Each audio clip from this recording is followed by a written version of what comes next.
Hello guys, good morning. তো এখন বাজছে ভোর 4:21।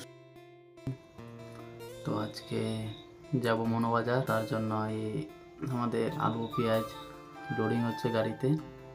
তোমরা দেখো আজকে আমার মনোবাজারে কি কি হয়, কি কি দোকানপাট আছে, সব কিছু আজকে দেখাবো। আর দেখো আমরা মাল লোডিং করছি, আমি আর বাবা মিলে। তো আমাদের মাল লোডিং করা অলরেডি শেষ।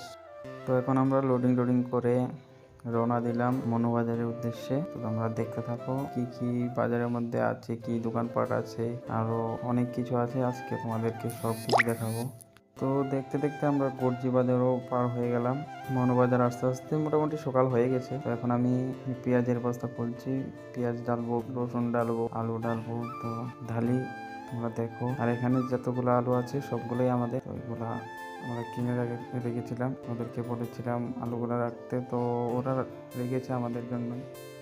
তো মোটামুটি মাল ডালা শেষ। তো এখন মাল ডাল ঢেলে তারপর একটু ভিডিওটা আবার অন করলাম। তো তার মধ্যেই কাস্টমার আবার শুরু হয়ে গেছে। তো এই ভিডিও শ্যুটটা হয়েছে দুপুর টাইমের দিকে নিয়েছিলাম। তো এই জন্য আমি সোয়েটার খুলে এক্সারসাইজ গেঞ্জি পরে রয়েছি। গরমটা অনেক পড়েছে, তার জন্যই সোয়েটার খুলে নিয়েছি। তো তার মধ্যেই দোকানপাট দেখার জন্য বের হয়ে গেলাম।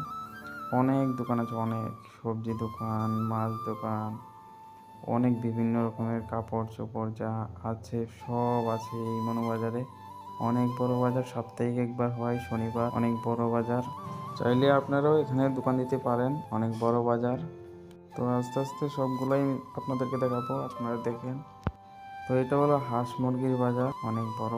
দেখো অনেক রকমের পশু আছে এখানে, শুয়োরও আছে। দেখো অনেকগুলি শুয়োরের অভাব নাই। কাপড় চোপড়েরও দোকান আছে অনেকগুলি।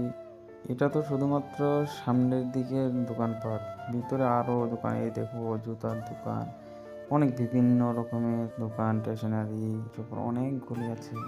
সব পাবেন এখানে, কিছু বাদ নেই। মাছ বাজারও অনেক বড়। আর এই মাছটা কে কে চিনেন একটু কমেন্টে বলবেন। অনেকগুলি মাছ, শিং মাছও আছে, চাগর মাছ, কি মাছ আপনারা কমেন্টে বলবেন, আমি বলবো না। তো ভিডিওটাকে লাইক করবেন।